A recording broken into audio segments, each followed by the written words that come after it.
Hi there, you're listening to Unnatural Selection, the show about newsy type stuff and things. My name is George. My name is Tom. And my name is Adam.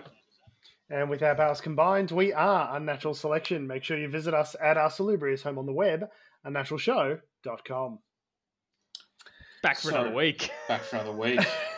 With visuals. With visuals! You guys... Okay, so what's happening now, basically, is that we've got we've got all of us screen chatting in a grid, which we're then capturing and live streaming and also recording. And we're also doing like a HD audio recording separately in the background because of motherfucking technology. And how cool is that? Yeah, don't say we don't do anything for you. Don't say you don't get your fucking money's worth for this free podcast, okay? It's a value-adding service. But look, I didn't plan my day very well today. So I went for a bit of an exercise today for the first time in 2 months. I love that's bad planning in your book. Like, doing some exercise, taking care of myself. Man, I just royally fucked today. Really fucked it. I really did not plan to be broadcast live to the entire world, as it were. Right, you weren't planning to be on camera in your dishevelled state. No, I've got a woodsman beard, homeless person-esque hair, and this Does that only happen when you exercise? T-shirt. You only get a beard when you exercise? Yeah, like the more I run, the faster it grows. It's basically size. Oh, wow. Yeah. So I went and kicked the football with some mates and was out there not socially distancing because everyone else had exactly the same idea we did and went to the park. So, you heard it here first, Victoria Police. Adam was not socially distancing today. You can send him his whatever $1,000 fine it is in the mail. Like it was like you didn't go. No one probably went there with the intention to not socially distance. It was just with everyone turning up. Yeah. It was like, and then like some kid, we kicked the football and it spilled and went away from the group, and then this little kid picked it up, and I was like, oh, I don't know where you haven't got the app. How do I know? Oh, anyway. And yeah, it was great. And then there was this guy flying his drone around who had no idea how to use it, and then almost took out a bunch of guys doing like yoga. It was just a wonderful cacophony of unsafe behaviour. Wow, that's amazing, because I went for a walk today. A partner and I just went for a walk around the neighbourhood just because it's a lovely day. And when we went through the park, there were like kids and people maybe like just having some like spread out picnics. Like no one was really like clustered around, so it was fairly safe just to kind of avoid everybody. But I thought someone was playing music, like that they had a speaker out and was just listening to some jazz. I was like, that's really cool, until I noticed we walked past the gazebo and there was just a jazz trio up there, like double bass and like awesome jazz guitars, just having a bash. And I was like, is there like a picnic function happening right now? Or did these three people just go, hey, restrictions have been eased, you want to go into the park and just play some jazz? Sick. Either that or they're like the band playing as the Titanic sank. The Titanic being regulations and the health of the community. The Titanic being the country. Yeah. So yeah. Well, it's good that you didn't take it too seriously, Adam, and dress up. It's not like this is an episode of Great Import or anything. It's not like it's our 10-year anniversary or anything like that. Today? So, yeah. Today's like actually today, the 17th? Legitimately, well, not like today, but yeah, it was towards the start of I'm hearing myself on the late. Yeah, it was late. Why? Late semester, second year of uni or something like that. Yeah, damn. It was 10 years ago, early May. The exact date may never be known because of how drunk we were at the first time. 2 episodes. Yeah, so... Wasn't our first time slot like 8 a.m. on a Tuesday, Adam? How drunk were you in our first few episodes? I don't know, Tom. I don't remember much from those days of uni because... I suppose that answers the question, doesn't it? Wow, 10 years. Was it worth it? Almost certainly not. No, definitely not. Definitely not. But look, it's great for the mental health just to scream into the void, as the alternative name for the podcast is. And I think we can continue to do that for the next 10 Forever. years. Just forever. Adam just said the next, and just like actually considered the idea of what another fucking 10 years of this might be, and just the deep sadness in his voice. I gotta go mow the dog. Walk the lawn. Sorry, guys. I'll be back. Mow the dog. Wait, Adam's really gone. like he's actually leaving. No, he's gone. Oh no, he's coming back. See, I thought maybe you actually had something to do.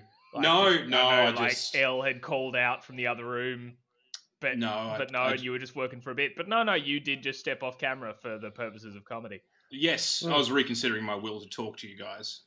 No, I thought you were saying will to live. Well, without talking to us, George, is that really living? It's a great existential question of our day. But look, it's probably a good way to start in that coronavirus restrictions have been somewhat eased across the country. Yeah. It's interesting. They announced further stuff just this morning.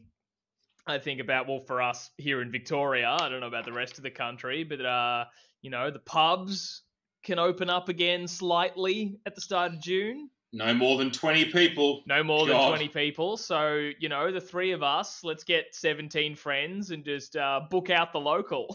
Have the whole place to ourselves. 20 people. That's the plan. But you can only sit at tables that are 4 meters away. Like, you can't sit at the same table. That's what I'd wonder. Like, you guys know the local, but it has a big sort of like a beer hall sort of spot on the bottom floor. So what's that area going to be like? Is it just one table and nothing else, like, spread out? Or would 20 people have to be spread across every single table in the place? Each person gets a dot, and then you have to stand on your dot. Right. Is it going to be like a really crazy game of like hopscotch or whatever? Like, just have it, if you need to move to the bar, it's like, okay, I need to get from where I am to the bar to get another drink. But someone's standing there and someone's standing there, and while keeping a safe distance between, so it's like there's only one empty square, so people have to like shuffle to create empty spaces, and it's like a puzzle. Don't you dare step off the spot. It doesn't seem like the sort of thing that's like actually like achievable at all. Like, yeah, it's a thing of sort of like definitely does. I'm in two minds about it, in the sense of, one, it's a bit of like what's the point? Because if you thought about it, with a pub that has a capacity of 200-300 or whatever, having only 20 people, hardly seems worth it. But I guess most of them are all doing some sort of food takeaway or like bottle shop kind of takeaway aspect. So it's extra business on top of that, even if you have 10 people. But I don't know, I guess there's probably a more economic sort of angle of it that I'm not quite considering. But they said it would ramp up also across, if things are going well in terms of like cases and all that sort of stuff. There was like 20 at the start of June, maybe up to 50 towards the end of June, and July 100. Go well. Yeah, so I'm kind of with Adam there. Probably like, we'll see. We haven't had enough time since the Mother's Day debacle, have we, to see if No. all those people rushing to the shop screwed it because of the 14-day incubation period. No, give it another week. One thing is for certain, though, and this will be felt across the community, the line for the club is going to be out of control. A thing of the past? No, it's a thing of the past. Control. Like surely they'll be like, no, germ factory. We can't have like lining up. Right. How amazing would that be? How do you get in to the club if you don't? I can't. Well, yeah. So clubs will have to be even more like actually have to care about a little thing called capacity. Like the amount of clubs that I can think of from our like going out days of when you get into a place and you're like, oh, you know what? I don't mind the music here, and like it's actually kind of cool. But this place has never heard of like actually having its capacity. Like, you should have half the amount of people in here, and then we could all comfortably be having a good time, rather than just be squished up and like, basically groping anyone you walk past, because we're all like just squished together, and you're like, no, I just want to get to the bar, please. Not to mention the state of bathrooms at some pubs and clubs. I remember going to a particular nightclub in St Kilda and went in there at the start of the night. It was dirty, but like it was okay. I walked in there probably an hour later. One of the sinks was off the wall. The floor was like sort of covered in sort of, I guess, about half a centimetre of liquid. Don't know what kind of liquid that was. I guess it was Best wee. not to think about it. Best not to think about it. And someone had destroyed one of the toilets as well. Destroyed as in like smashed to pieces, or destroyed as in that was one hell of a bowel movement? It's great that you asked that question, Tom. Both. Both? Wow. Yeah. Damn. It was like someone had smashed it or in one way or the other, and then either someone else has come back and smashed it again for a second time, or maybe someone just had a really bad time and did both. Who knows? Anyway, it's devolved to toilet humour, this podcast, so look, we're tracking great. Literal toilet I like humour. how you say devolved as though it hasn't been 10 years of toilet humour. That's fair. So, yeah, I guess what they're trying to encourage now on a federal level is looking at how can we stimulate domestic tourism, which, you know, coming up in, say, July, August, if things go well. Yeah. I don't know.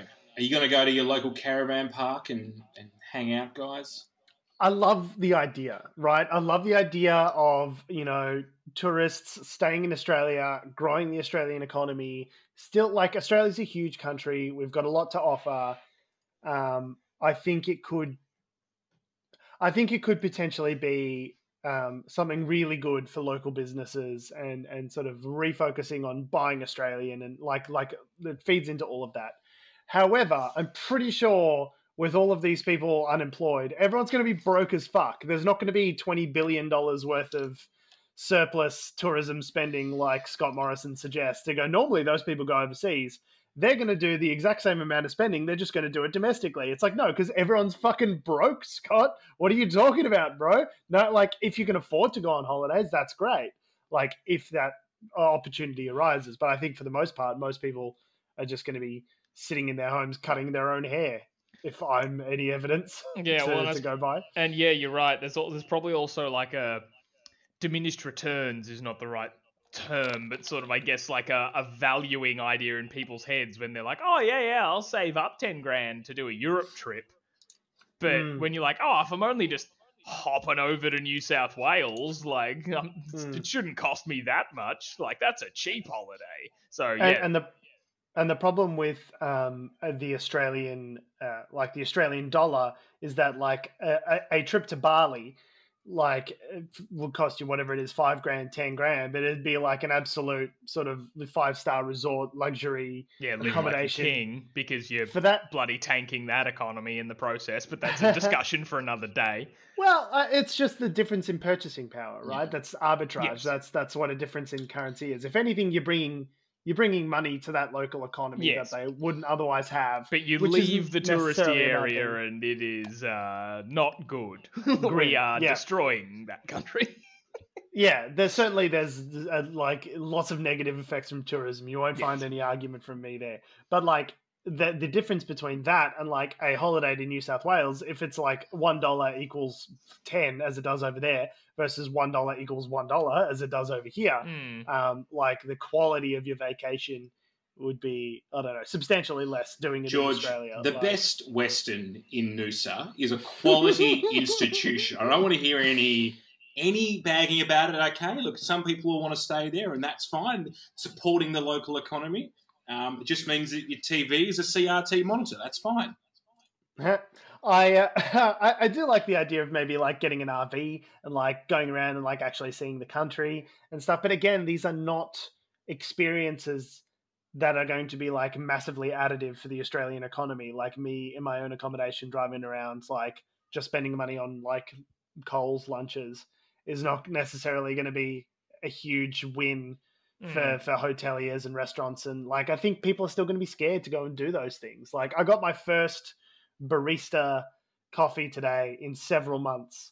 God, you're careful. I've been like going to coffee shops for the last 2 months. I was going, George, you have a coffee machine at home, right? Like I've rarely gotten barista coffees lately just because I've been making them at home myself. Like not out of like complete and total fear of being anywhere near there. Yeah, but I don't juice the milk. Or when I'm at home, I don't do anything fancy. Like, I literally just pour an old lady's cup of diarrhea, throw some hot water on it, and just drink it raw. Like, it's one of those things where it's like I don't do it up fancy, right? But when I went up, as you put it, why do you hate milk. yourself? No, it's an expedient way of getting the maximum amount of caffeine in my body in the minimum amount of time. That's what the way I see it. Okay, so I'm gonna give you guys a little tip. Coles, okay. $1 coffees. 7-11. Adam, why do you hate yourself? No, I'm not. Any coffee that costs $1 does not deserve to be in my body. I'm sorry. It's pretty good. So it's just put enough sugar in it to drown out the taste, and it's fine. Like, while I did describe a method of getting coffee in, which is a minimum of effort, like the beans I'm using are still good. Like, it's a good grind. They're, well roasted. Like, it's hard to fuck it up, right? But doing a $1 Coles coffee, it honestly seems like a form of masochism. I don't see how you could do that to yourself. Well, it's I can do it, and I do it for $1. Yeah, I was gonna say, anyway, like he can do it, and he does do it frequently. All of which is to say, I went and ventured outside for the first time in a couple months and got a takeaway coffee out the window and drank it, and it was like drinking God's cum. That's how good this fucking coffee was after being deprived of it for 2 months. Like, it was the nectar of the gods, this sweet, milky, frothy coffee. And then I doused myself in disinfectant as soon as I got home. I had the similar sort of experience today, but with I got a haircut today. The restrictions have eased a little bit. I've seen my local barbers being open with taking some distancing measures, at least with people waiting and stuff like that. I was like, and I was hating my hair, so I'm like, all right, I'm gonna pull a huge Karen here, and I'm getting a goddamn haircut. And I've also put on a proper shirt, and as the internet calls them, hard pants rather than soft pants. So what's a soft pants? Well, like track That's pants so funny. and all that sort of stuff. Track They're pants? soft pants. These are hard pants. Yes, hard pants. I know exactly what you mean. Yeah, because people. They're hard pants. They're like real pants rather than jeans, soft, comfy not like pants. leggings. Yeah. Anyway, so I've been wearing a t-shirt and hard pants, and I've got a haircut, and actually I feel like myself again today. I was but you also have coronavirus, which is now. I feel actually good. Yeah, that's true. I did. I did all the swings things, and roundabouts. They've also got my name and phone number, so if it turns out the guy sitting next to me totally had the Roni, they can tell me. The Roni? Is that what the kids are calling it now? The Roni, the Rona, the Rones. The Roro. Rona, I hardly even know her. There's all these. I'm just impressed that 10 years in, George is still making semen references. You're amazed? I'm amazed. I expect nothing less. If I'm not a 40-year-old making cum jokes in 10 years, what's the point?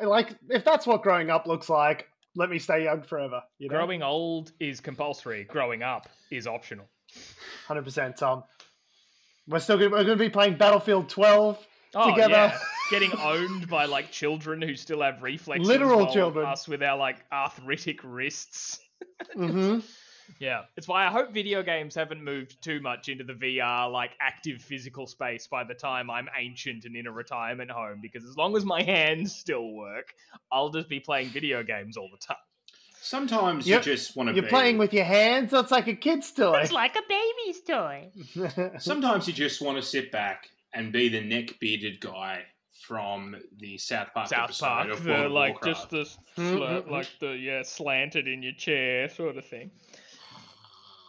Yes, indeed. That is the reference I am talking about. So it's interesting just how lockdown, I suppose, has changed us all with our depriving coffee and our haircuts and all that sort of stuff. But it's also a great opportunity to deprive us of our rights. And I don't mean in the sense of everyone protesting 5G, Bill Gates and whatever that people talk about, but more that evil people are trying to sneak some sneaky legislation under our noses while we're all too worried about a pandemic, namely Peter Dutton. It does seem like he was sitting in a Bond lair stroking a cat when he came up with this, just laughing. It's a just... bit of a... It's a bit of a dominant, really, to sort of pull this off. Like, I was thinking about this the other day, in that how this pandemic has totally, like, if you were trying to get away with shit, now's the time, right? Because I thought, 100%. like, was it 2 days ago? I was like, oh yeah, remember when Trump sold out the Kurds? Are we still mad about that? No one's talking about that anymore because Syria's of the pandemic. Got its own thing going on. Yeah, remember Syria?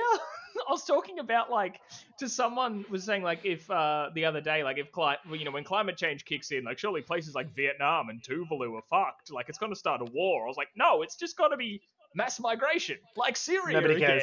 And then I was like, oh shit, remember Syria? No one's talking about that. And also, Syria did start a war. Well, yes.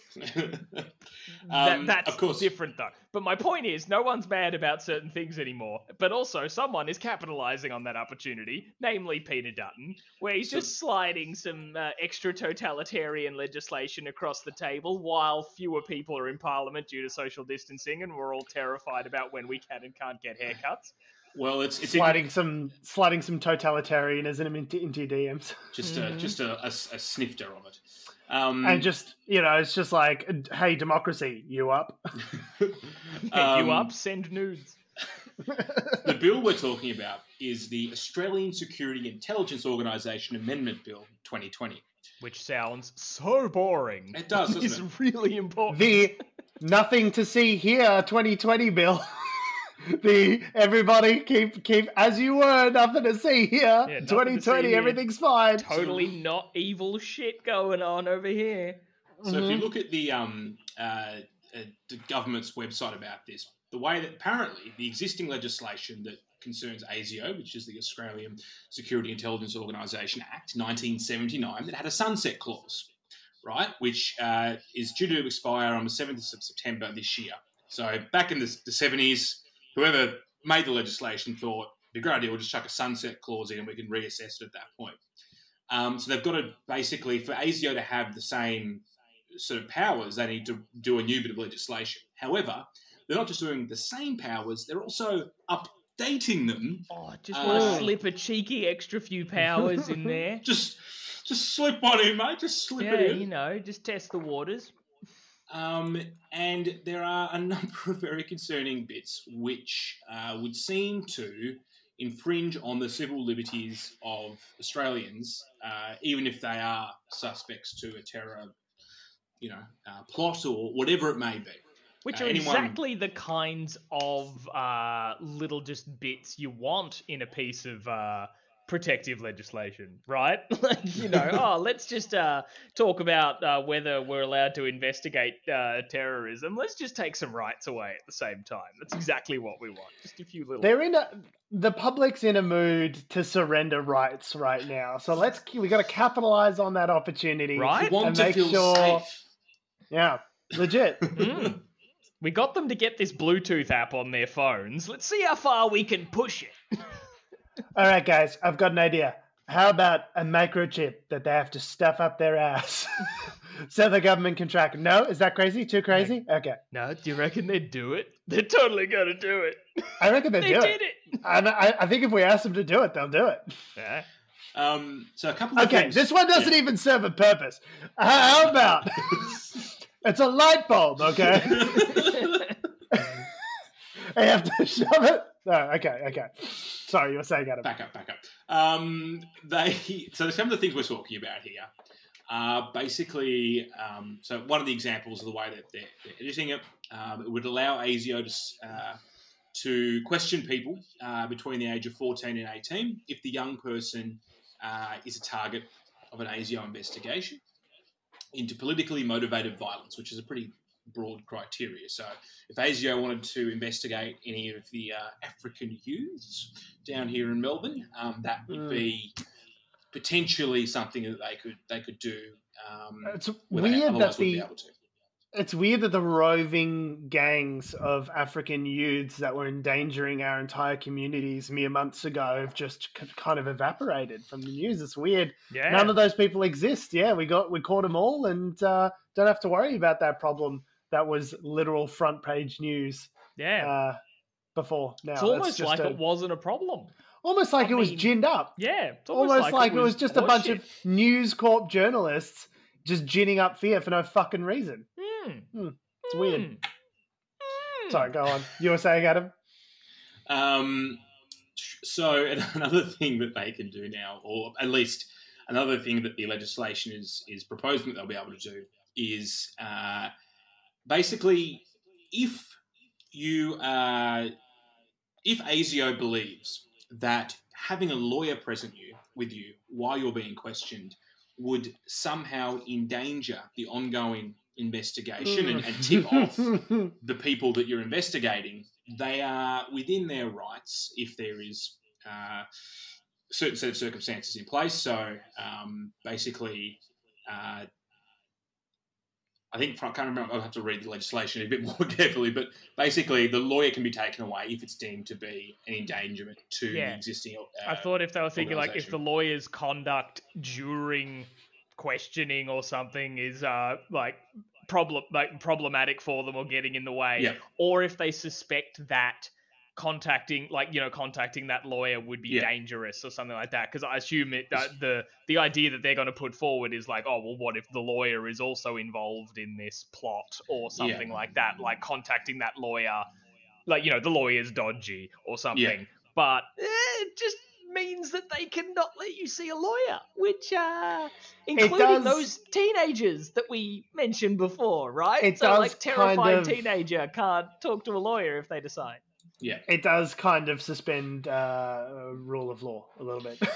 So you're not, exactly like the whole thing of having an attorney. You definitely want a new law to restrict the rule of law. Sounds great. But don't worry, guys. The people that are able to waive the the lawyer aspect of it, there'll be a judge or an administrative appeals member selected by the government. So cool. Cool. You know that you'll get due process. Cool. Oh, yeah, cool. Don't worry, the government won't screw you over, says the government who gets to appoint the person who decides. Yeah, cool. That sounds great. Awesome. Flawless plan. The other thing I guess the problem is that there's not really any specifics around it. So the legislation reads as this. So ASIO will stop a person from contacting a lawyer if they are satisfied, based on circumstances relating to the lawyer, that if the subject is permitted to contact the lawyer, a person involved in activity, I can't even say the word properly, prejudicial to security, may be alerted that the activity is being investigated, or that a record or other thing the subject may be requested to produce might be destroyed, damaged, or altered. So it's a pretty catch-all sort of term. Do you know what I mean? Yeah. I mean, it's one of those. I see the point, but no. What they're trying to do is they realize that there was a shortage of disastrous national security legal case studies available for law students nowadays, and they just wanted to create one in order to facilitate that legal education process for up and coming lawyers. That's a good point. Hadn't thought of that. Think of the children are our future. Let us interrogate them. So all of that is extremely fucking grim, and the thing that I love about it the most is that it really shows you where the government's head's at.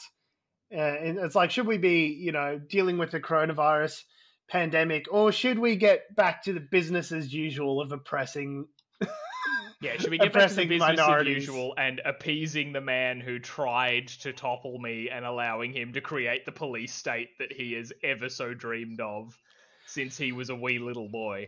It really does feel like that, doesn't it? The Illuminati, the lizard people are asking us to get back to just complete ruination of society. So sorry about you. We've got to open everything up and start fucking allowing the ASIO to interrogate minors. That's obviously the most important thing going on right now. It really does feel like, it's one of those like Peter Dutton, because, Peter Dutton's past of working in Queensland and the AFP was into the federal police as well. I know he was in Queensland Police. I don't know about AFP, but yeah, I know he was a cop at some point. Really giving the impression of like someone who's been really sick of all the stuff about the system that gets in the way of him doing his job. Red tape, just removing red tape. All the red tape, just being a real Jack Bauer and being like, you know what? When I get into government, I'm going to make it so much easier. I'm just thinking, like, what are they doing? Are they just sitting in their offices having, like Jack Bauer fever dreams, coming up with different scenarios? And what if the lawyer was fucking in on it as well? They're like, yeah, put it on the board. Yeah, put it all on the board, mate. No bad ideas. Yeah, no bad ideas. It does. What do you mean I can't, like, just shout at my boss, there's no time, and go in there and torture them? What do you mean I can't do that? As we all know from watching 24, torture always works. 100% of the time. Yeah. 40% of the time. Always says there is no time or damn it. Are just the two really common phrases in that show. I do wonder I don't know what's the reason for it? What are the threats that ASIO sees on the horizon that it needs to address? Goddamn teenage activists. Like, are they worried about teenage activism? Is that something that they think is a legitimate security question?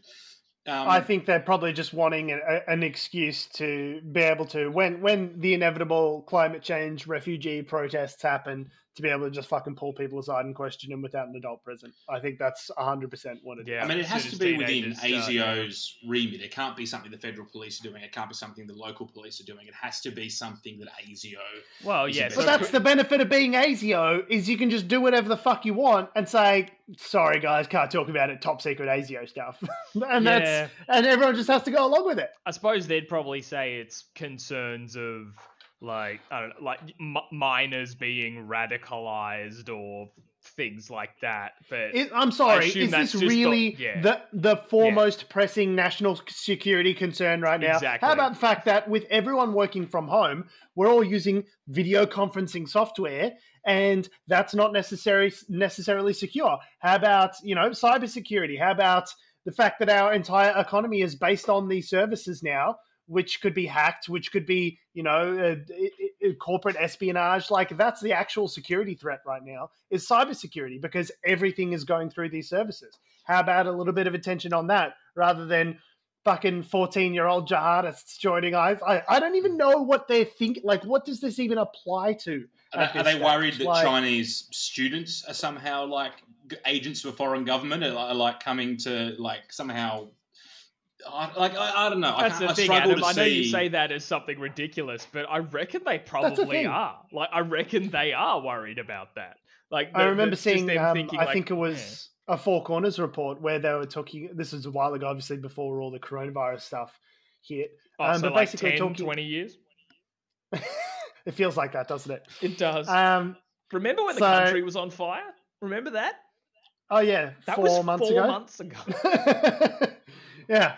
And that was the worst thing. Like, that's when I thought that this the worst thing that could ever happen. Like, when I was in Canberra and it was smoky and I was breathing the world's worst air, I was like, holy fuck, climate change is going to kill us all. Like, this is the most grim that it's ever going to get. Like, this is the turning point that we fix some shit. Nope. Oh, look at us now. Coronavirus. Didn't even fucking see that coming. Guys, don't worry about it. It started raining again, so we'll be right. Brilliant. Global warming's a sham because it's cold now. Mm-hmm. It's very chilly outside. It is quite chilly.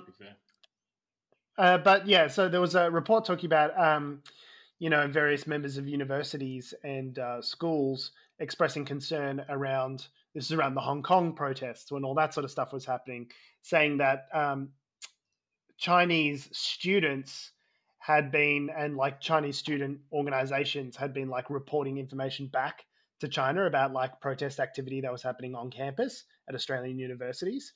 And like, this is a very real thing that actually exists. Like, I don't know if they're like sending sleeper agents or anything like that, but like, or if it's just like an overwhelming sense of like national pride and concern that people, but like organizations here that are, or like individuals that are passing information back to China as a result of the kind of actions that are being undertaken on Australian campuses. So I that's mean, just another thing to be terrified of and frightened about. There is a lot of stuff that I mean, everyone, the whole China situation at the moment is Australia's relationship with China is sort of on a bit of it's not going through a bad patch. At the moment, the Chinese trade minister is not returning calls amid what's happening. Essentially, there's a beef and barley dispute. They're arguing over tariffs and that kind of thing. Yeah, when the Chinese government leaves you on red, not a great sign. Yeah. But the legislation that we're talking about, that's not going into power or not going through just yet. They've introduced it to Parliament. It's been referred to a committee, and the committee it's available for public comment. You can comment on it if you want, and it'll wrap up around the end of July. And then I guess they'll look at the results of that committee. They'll have a think about it, and then probably maybe amend it a little bit and maybe chuck it through, try and pass it through Parliament. Yay. Yeah, looking forward to that. And then a committee will review the committee. I'm sure the committee will heed all the public comments and decide, actually, you know what? There's been an overwhelming public response. We're going to heed. That's what democracy is, right? We heard the feedback from the people. We've listened, we've learned, and we've acted, and we've decided not to implement this legislation. Yeah. Yeah. When was the last time that happened? Well, that's how democracy works, right? Given most people don't even know that, like, you can do that you can publicly comment on stuff that is before. You just call him a cunt on Twitter. That's public comment, isn't it? Yeah, totally. And then they block you. And then is that an oppression of free speech? These are the important questions. These are the important questions. I think in the States they said it was. I wonder what happened with that. I thought like some judges actually ruled Trump isn't allowed to block people. But people are like, I am blocked by Trump. So clearly no one's enforcing it. Yeah, the three branches of government, as Trump has so keenly observed, all really come from the same tree. So it's me. And I've ultimate authority, so go fuck yourself. Yeah. He said the other day, it was an interesting comment he made, which potentially could affect Australian jobs, where he's like, yeah, we should just make the, manufacture the F-35 fighter in the United States. We'll just bring all the manufacturing back to the United States. Of course, the Joint Strike Fighter, being the most expensive weapons program ever created, and the point of the whole program was that there are many people participating in the program, building bits in different places. Turkey makes some parts. Here in Australia, we make some parts. It could be worth up to about 5,000 jobs over the next sort of 10 years or something like that. And it turns out that, if you just decide you're going to change that, it's actually a big bloody deal. And would actually probably mean that the jet costs more than the already most expensive price it's ever of any weapons project ever than it is at the moment. And these are the jets that are going to be obsolete once we built them, right? Probably. Yeah, cool. I totally get the idea of having a bunch of buy-in from a bunch of different nations cooperating towards a similar goal. Like there's clearly diplomatic reasons why that's a good idea. And also everyone gets their own little slice of pork barreling to go around. They could say, oh, look, it's bringing 500 jobs in this region in the Kimberley or in South Australia or whatever. But as it is also important to remember that that's how manufacturing happens. It happens globally. I remember seeing this video a little while ago, for example, which talks about Trump was saying that Apple should bring iPhone manufacturing back to the States. And they were talking about the cost implications of that, amongst other things. And obviously it would result in a more expensive iPhone, but not substantively more expensive, but more expensive, right, than assembling it in China.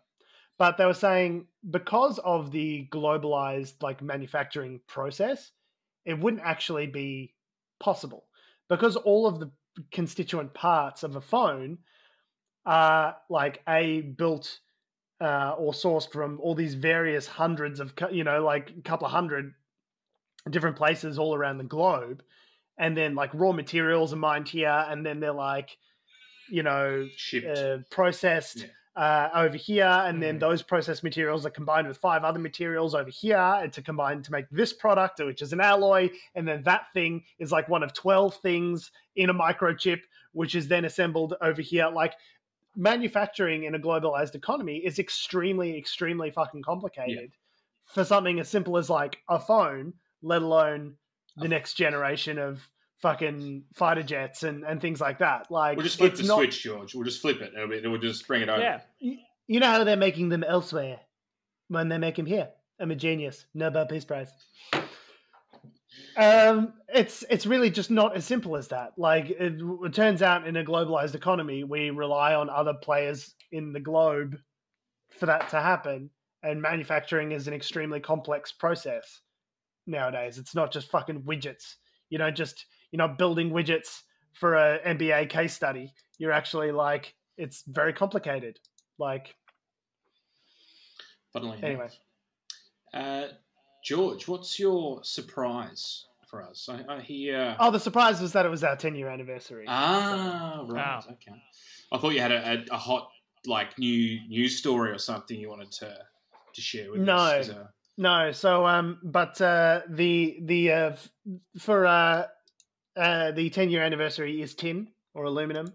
So I've got a couple of tinnies here waiting for you guys. Nice. After all of this is over, and we can share those together and celebrate our 10-year anniversary. Already way ahead of you. Way ahead of me, Tom. Cool. So all of this is over. So next week? Yeah, I was thinking like, I was thinking 1st of July. We just we do the Grand Prix again and just kick everything off. We're announcing on May 30 is when there's the Unnatural Selection 10-year anniversary Big Bash. Tickets are on sale now. Just go down to the beach and everyone will just stand in a big pile, just on top of each other. Yeah. It's the Unnatural Selection 10th anniversary licking each other extravaganza. Which begs the question: when are orgies going to go back to normal? Oh, right.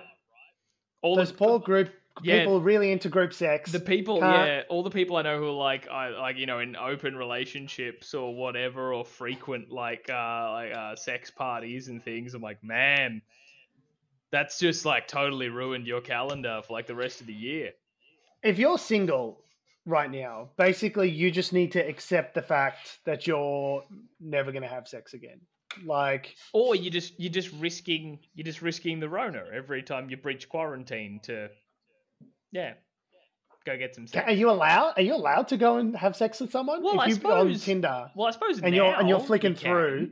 Because, like, right? in our but restrictions here in like Victoria, of like you can have up to 5 guests. So I suppose you could have so a small orgy, depending on how many people currently live in the house. So I don't know, if you're in a share house of 4 and have then 5 people over, then as long as you're all willing to be banging your housemates, you got a 9-person orgy right there. That's the key. Is you're only allowed to fuck your housemate.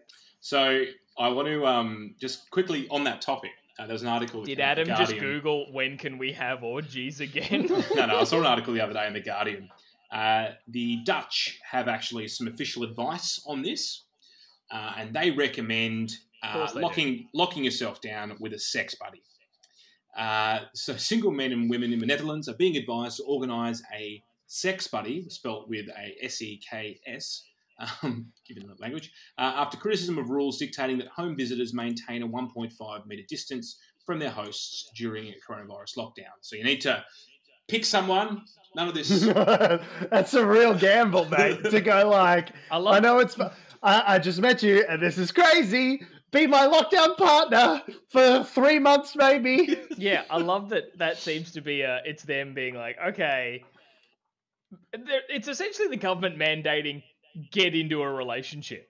Just get a boyfriend. Right? Like, because if it's not them saying like, oh, single people, like, so instead of like, playing the field or like going to like singles parties because they can't be happening anymore, pick one person, move in with them and have sex with only them. They're essentially being like, form a monogamous relationship, but the government demands it. You don't have to have the emotional attachment to it, though. They've specifically said only sex. There's no strings attached. Oh, they're it's very you guys specific. Can fucking hate each other for all we care, just as long as you live together. Could you imagine getting that call from an ex and be like, listen, I don't like you, you don't like me, but I can't go 6 months. It's just not gonna We just need to like team up, join forces. Maybe we could like manufacture a glory hole, get some plywood, and just heck. See, I feel like it's even worse if they're not an ex that you're calling. Like if it's just a friend, or like Tinder. it was just like, hey, Hey, I bro. know I live by myself. I know you live by yourself as well. Look. You up? You know, the government said we need to get fuck buddies, and we've known each other for a long time. Listen, Scotty from marketing said it was a good yeah. idea, and Yeah, like, you know, I've got a great couch. You can come crash on my couch. it really is like you can't socially distance and have sex with strangers. Not strictly, no. No. So maybe it is a time. If you found a way, dear listener, please let us know. I'll be very interested to hear. It's time for the comeback of the glory hole. Comeback is that's wrong word to use. George, I still think, I don't know, see, I would argue even a glory hole is not social distancing. If you can somehow be using a glory hole and still have it be 2 square meters around both partners, I'm impressed, unless it's like a fleshlight on a long stick or something. But then kind of you're basically Dutch ruddering long distance at that point. I'll take it, Tom. I'll take it. Hey, yeah, you know what? If you were single in lockdown, and you know, you'd go for anything, really. So we're a news and comedy podcast about. Are we? Hey, it's news that the Dutch are suggesting that. So, and then we take it and we run with it, Adam. Like, what do you want us to do? The way they've worded it in the Guardian article is that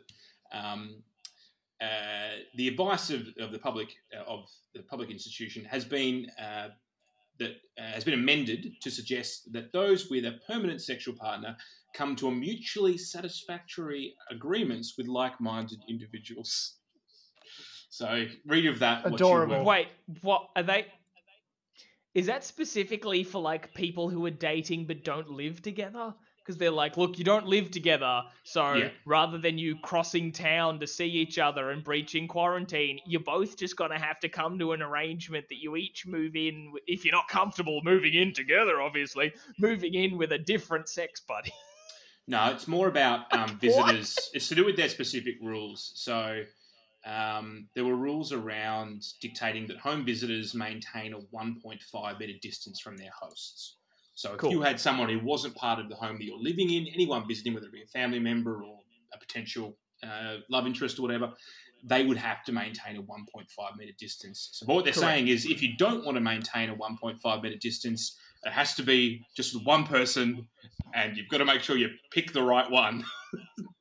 That's a real Tinder gamble. It is literally a Tinder gamble. That's it. I still feel they are essentially mandating get a boyfriend. Or get a boyfriend. Seems to be the thing. Get a boyfriend, girlfriend, partner. Yeah, get in a relationship. You sex fiends seems to be what the government is saying in that instance. I've never been more happy to have a fiance than I am right now. Just the state of the world, just everything, just like the state of like Tinder and Bumble and Hinge and the whole internet dating. Like I'm so keen to just never have to deal with any of that shit ever again. Yeah, no, I'm with you there. And the brief stint that I hopped on I had to hop on any of that sort of stuff. I'm like, yeah, this is terrible. I hate this. Well, and there wasn't a pandemic. There also wasn't like the fear that the random person that you meet up with could fucking kill you or your granddad. Like, guys, look, I mean, Tinder's done its job. I'm a Tinder success story, so if it can work for me, it can work for anyone. This is true. Indeed. That's the endearing note that I feel we should leave this on. Indeed. On that note, we have been, we are, we always will be Unnatural Selection. Make sure you visit us at our salubrious home on the web, unnaturalshow.com. Make sure you follow us on all social media that have to or ever will exist at Unnatural Show. That's Facebook, Twitter, Instagram, and motherfucking TikTok. Make sure you follow me on Instagram, Twitter, and TikTok at George Tsipos. You can follow me on Twitter at Tom D. Heath. And you can follow me on Instagram at AC Doreen. And you can follow us all to the socially distancing after party where nothing's going to happen between us. Okay, Nothing. sexually is what I'm saying. One thing. 1.5 meters, in fact. Mm-hmm. I was thinking you could use one of those like extendo hands. No, It's not no, important. That's no, true. No. I don't know, but if No. I don't know if nothing's gonna happen, did I build this makeshift glory hole for nothing? Oh man! Oh no! I was up real late carving this. We have never Carving. talked about. I don't understand. I don't get it. Why are we talking Thanks about for glory listening. holes? I love Thanks for Adam's listening, issue is, guys. Wait, we've never talked about all having sex together. Like that's his issue. Like we've never No. previously discussed this. It's specifically the glory holes that have come into focus, and I don't Right. understand why we're talking Right. about glory holes. Adam, It's just very 2 months strange. into isolation, anything could happen. 10 years on and nothing's changed. We're a bunch of fucking trash monsters. We are. Thanks for listening, guys. We love you, and we will see you next week. What about in a dumpster? Behind the dumpster? There you go.